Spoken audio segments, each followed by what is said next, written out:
All right, so welcome back to Activated Mornings for today, March 13th, 2023.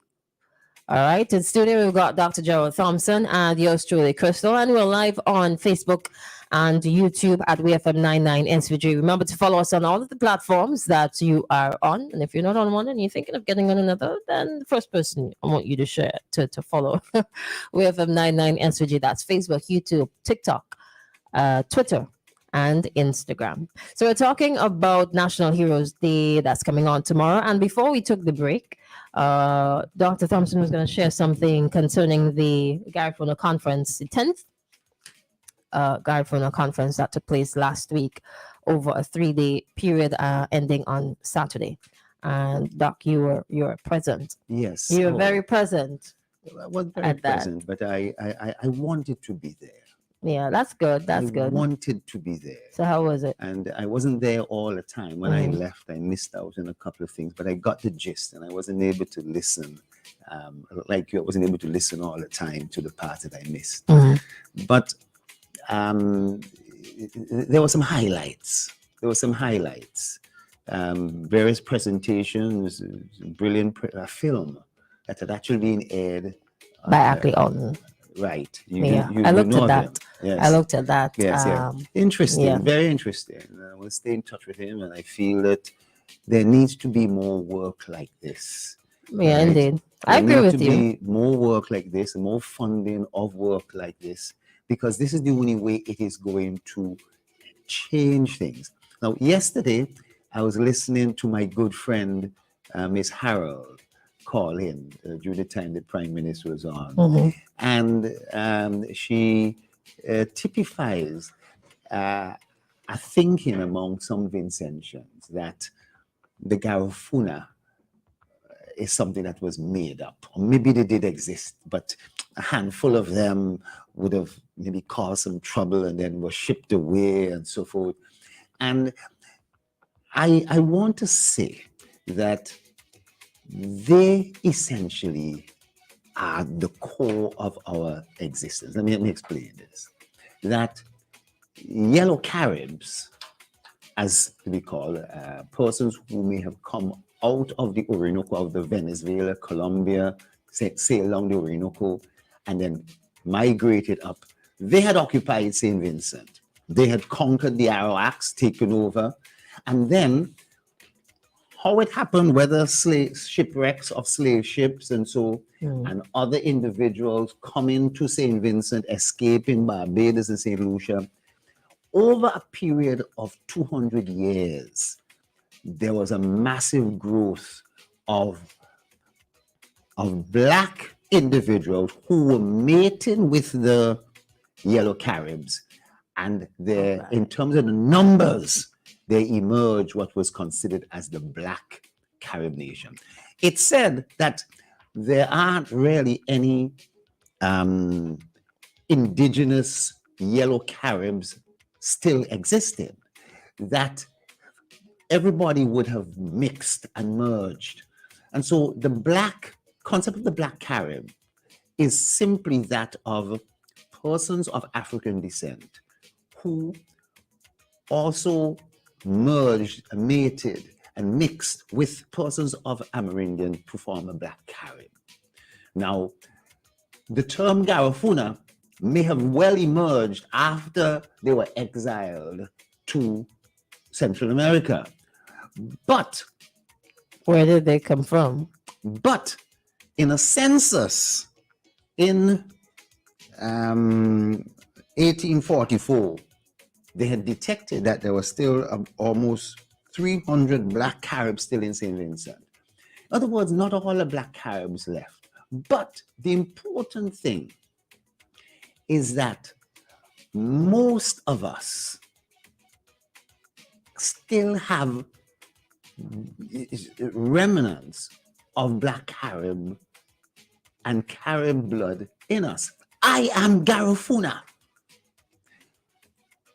My son and I, we've done this ancestral thing, and it shows our link not only to Africa and a preponderance to Nigeria, but also to South America. In other words, they show you a map. Right, right, I right. could pull it up now. Is that the ancestry.com thing? Yeah. Wow. I could pull it up now, and it shows that we're not just linked to Africa, Yeah. but 1% Wales, 2% Wales, 1% Scottish or Irish, not so much UK, and a huge section for South America, embracing the Guyanas and the Venezuelans and the Orinoco's. So showing that with it. So I have that blood in me. I can't deny it. I can't deny it. You have proof. I have proof.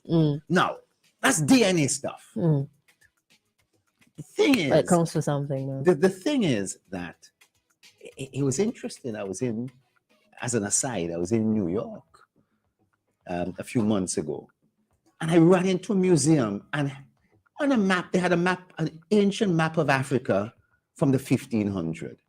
And I was shocked to see on this map in West Africa an area called the Grain Coast, then another section in the middle called the Gold Coast, and then another section called the Slave Coast. And the Slave Coast laid right over Nigeria. And above it, on the map, was Negro land. Negro land, a huge section that involved Mali and so. And I said, somebody must have made this up. And I went back and did the research. So? And those were the maps of the 15th and 16th century, showing that there's Grain Coast where they were planting grain and so forth. Gold Coast over Ghana and Togo and so forth, where they were ripping out all the gold. And then the Slave Coast, where they were taking the bulk of the slaves. And that's why my ancestry shows, I thought it was Gambia, but it shows that the majority of us came from Nigeria, and my African ancestry had 40-something% Nigeria. But getting back to things, so we are made up of a combination of Amerindian, of Carib, Yellow Carib, and of African. And if you were to check Joshua, and if you were to check Milton Cato, and if you were to check maybe anyone else, I am sure you would find that they would have that element too.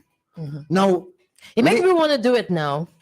What? I want to check my ancestry. No, definitely. All you gotta do is take a swab from your mouth and so forth, and then you pack it up. Now, we do have a situation.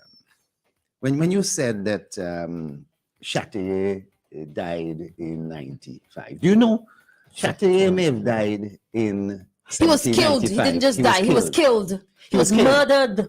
But guess what? Listen to me. Yeah. The person who he had the fight with, the duel with. Do tell. Right? He died too of the wounds that Chatier inflicted on him. In other words, he may have been able to murder Chatier, yes. But he also died too. You understand? That's Captain Lee. Are you expecting Captain a bit Lee. of pity from me? Huh? Are you expecting some pity? Or that's just information? No. I'm just giving you some information. I'm saying Chatier didn't just die. I will beat him. He also killed the other individual. You know what I mean? Now, it's very interesting what happened. And it's important to know, because we got to bring in Baliso, that the battle, even though after Chatier died, do you know the war went on for another 6 months? But the French had been helping the Caribs. After Chatier died, it seemed as if the French deserted. Many of the French deserted. Was that the pill of strength? It left, it not necessarily, but it changed the whole nature of the battle, the tactics and so forth. And it wasn't that the Caribs were without a leader. It was Duvalle, DuPont, and all these people. The thing was that they eventually got defeated and were rounded up rounded up and exiled to Baliso. And here's where the contention. And left for here's where dead. the contention. Apparently, some before you go forward, didn't this stop in Beckway first and then over to Baliso? No, it was straight so. to. Maybe so, but I mean, I read that somewhere. 4,338 persons were exiled to Baliso. But it's interesting to hear that there may have been 44 slaves and 103 yellow Caribs at the same time. But during the 9 months they were on Baliso, 48% of them died. It's said they may have died of yellow fever. Some people say it's typhus. Typhus is not a virus. Yellow fever, in those days, viruses were not yet discovered. Viruses were not yet identified. You know what I mean? And we know that 48% of them died there on Baliso and were buried. And they were buried in a location in Baliso that's now been eroded over the last 200 years. You know, it's been eroded. And they were then from there taken to Rotan, briefly stopping in Kingston, Jamaica, for water before going to Rotan. And during that journey, 222 of them died during the journey.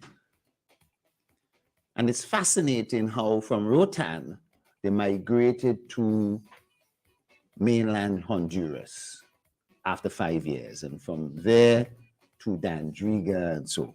And you've heard me mention that Chatelier had a daughter who was on that voyage, and she eventually had 12 sons under the name Lambie, and they've since scattered all and established villages all over the world and so forth, and communities. So, let me ask at this point, because you would have looked at more, or you would have been able to take in more from the conference. Where is the last name Chatelier? Did they talk about that there? Where is the last name Chatelier? Where is it? There's nobody in SVG with that last name. Yes, but the only person I've ever heard of with Chatelier as the last name is national hero. Well, if I'm mentioning that his daughter carried the name Lambie, whether she was married or her sons carried the Lambie, that is unclear. We don't have that particular history. But I imagine that the names and so forth, the last name is not something I don't think is that important that it had to live on in St. Vincent or had to live on elsewhere. Oh, slave masters' last names live on though. Yes, it's a little unclear whether you have daughters, if you have daughters, you have sons and so forth. That whole cultural aspect of carrying on the name and so forth is an issue, you know. But I have been, what came out of the conference is that, and the point I was making was that a lot of admixing, mixtures of people took place. Naturally. And I am making the point that a Milton Cato, that a E.T. Joshua, they too would have carried blood within their veins. And that the yellow, white, and black pertains to them too, because of that, you know? And I was making that particular justification. But there was more things that came out. And it is... Let's take a call. We got 3 more minutes before 9 o'clock. Yeah. Okay. No trouble this morning, please, between the two of you. Hello, good morning. Yes, good morning. Dave Roberts on the line. I said so because, I am no expert in anything, Yeah. No expert. But it's always good to sit back and listen to the experts. I'm not an expert. Let me say this.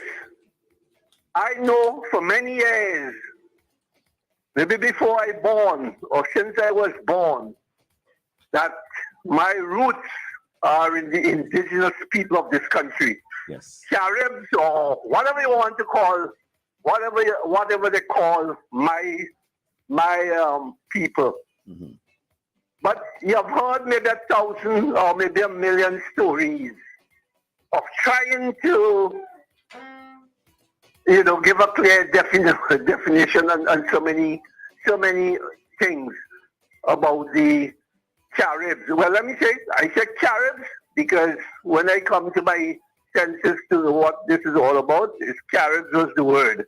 I only knew about Garifuna when we had during the NDP administration, a team came, a group came here from, Central America. Can't remember that exactly where, but they came to St. Vincent, and I participated in all what they were saying and doing. I even had an intimate friendship with Professor One, and I'll call her name. I would like to know if anybody listening, they can put me on to her. Okay. I lost contact. Professor Harriet Scarborough. I would like anybody, if they're guy who's still around, I'm trying to reach Professor Harriet Scarborough. Okay. Both of us, when she visited here, just touch each other's lives in a very special way. Okay. Okay. But I say all of this because my roots, maternal, paternal, I was educated by them. So nobody got to tell me who I am, right? You know because that. there was a time in this country when certain people, like I'm surprised to hear Dr. Thompson always claiming that kind of root. But there were people in this country who disregarded my people, our people. They used to say, the men used to say, I'm going Sandy Bay to get for Carib. Like you're going to pick up a Carib beer or something. But they were talking about the woman them. And then the Prime Minister compounded it by saying, Carib woman love plenty sex, Lord have his mercy. Good morning. Have a good day. Yeah. Dave expresses his surprise at me. And you'll be surprised, at the age of 9, 10, 11. As we take this call, or we put this call off? He hung up. Yeah. So, and we couldn't because it's 9 o'clock, so we gotta go. Yeah, I know. At the age of 9, 10, let me say this, Christal. Okay, all right. In England, before I returned to St. Vincent to live with my dad at the age of 14, he used to tell us about our Carib roots. Mm-hmm. And Dave is right in one respect about there is a cognitive dissonance, there's a shame. Mm. And what came out in the conference was how the British had to remove the Black Caribs and had to try and deny education and so forth, just like how slaves in America were denied and didn't get emancipation until a certain time. There was civil war and all that kind of thing in America. In the same way, what happened, the divide and rule, dividing what was considered to be Carib from blacks and trying to create that disunity was effective to some degree. That is now changing. That is now changing in a significant way. Let's go for the break, and then we'll come back and we deal with it. All right, so we'll continue when we return. It's now time for the ECCB Bank Rates has brought you compliments of Bank of St. Vincent and the Grenadines.